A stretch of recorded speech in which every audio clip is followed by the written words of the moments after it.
हम जानते हैं कि गुलामी के समय के कई पुराने कानून अब भी राज्यों में भी चल रहे हैं। आजादी के इस अमृत काल में गुलामी के समय से चली आ रहे कानूनों को समाप्त करके नए कानून आज की तारीख के हिसाब से बनाए जाना जरूरी है। मेरा आपसे आग्रह है कि इस कॉन्फ्रेंस में इस तरह के कानूनों की समाप्ति का रास्ता बनाने पर जरूर विचार होना चाहिए। इसके अलावा राज्यों के जो मौजूदा कानून है उनकी समीक्षा भी बहुत मददगार साबित होगी। इस समीक्षा के फोकस में ईज ऑफ लिविंग भी हो और ईज ऑफ जस्टिस भी हो। साथियों, न्याय में देरी एक ऐसा विषय है जो भारत के नागरिकों की सबसे बड़ी चुनौतियों में से एक है।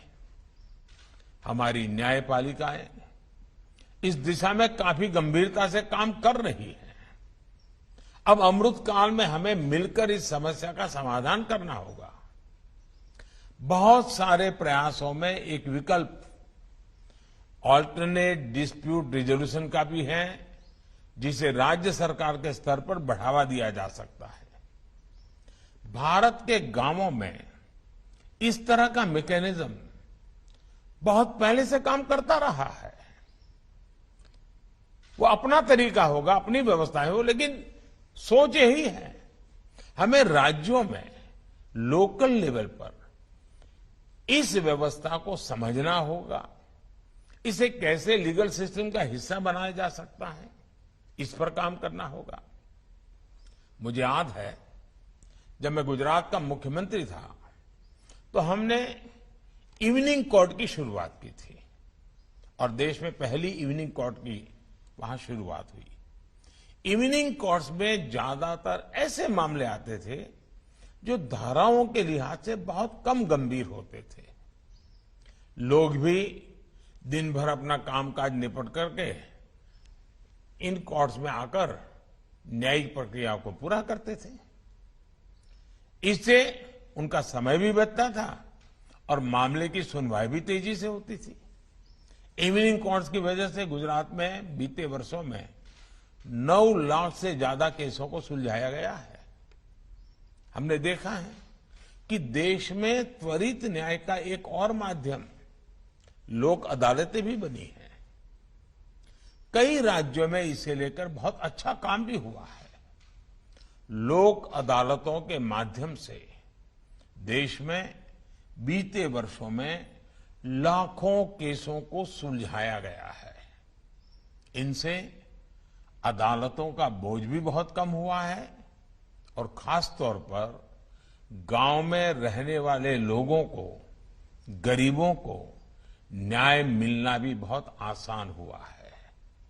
साथियों, आप में ज्यादा लोगों के पास संसदीय कार्य मंत्रालय का भी दायित्व होता है, यानी आप सभी कानून बनने की प्रक्रिया से भी काफी करीब से गुजरते हैं।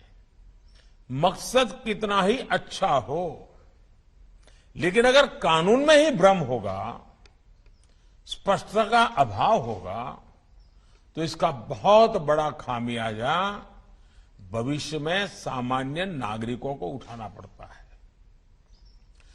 कानून की क्लिष्टता, उसकी भाषा ऐसी होती है और उसकी वजह से, कॉम्प्लेक्सिटी की वजह से सामान्य नागरिकों को बहुत सारा धन खर्च करके न्याय प्राप्त करने के लिए इधर उधर दौड़ना पड़ता है।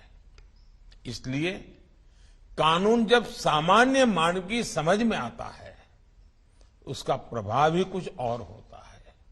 इसलिए कुछ देशों में जब संसद या विधानसभा में कानून का निर्माण होता है तो 2 तरह से उसकी तैयारी की जाती है।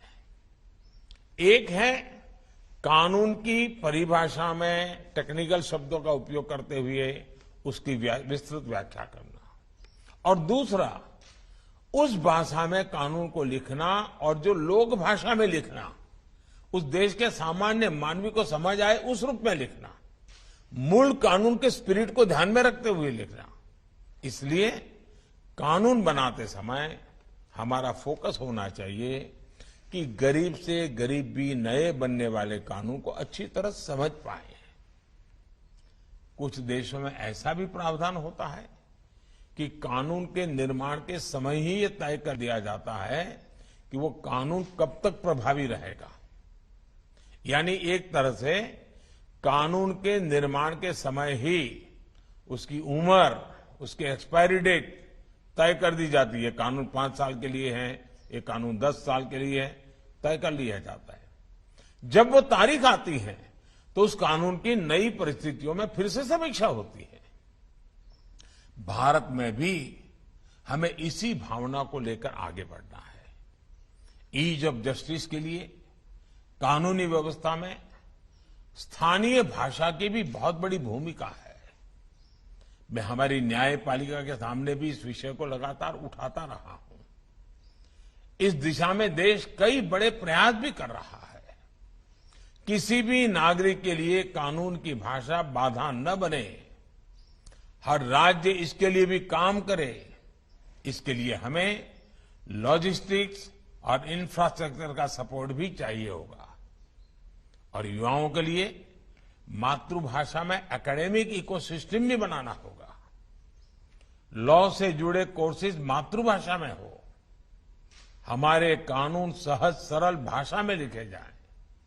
हाई कोर्ट्स और सुप्रीम कोर्ट के महत्वपूर्ण केसेस की डिजिटल लाइब्रेरी स्थानीय भाषा में हो। इसके लिए हमें काम करना होगा। इससे सामान्य मानवी में कानून को लेकर जानकारी भी बढ़ेगी और भारी भरकम कानूनी शब्दों का डर भी कम होगा। साथियों, जब न्याय व्यवस्था समाज के साथ साथ विस्तार लेती है, आधुनिकता को अंगीकार करने की स्वाभाविक प्रवृत्ति उसमें होती ही है, तो समाज में जो बदलाव आते हैं वो न्याय व्यवस्था में भी दिखते हैं।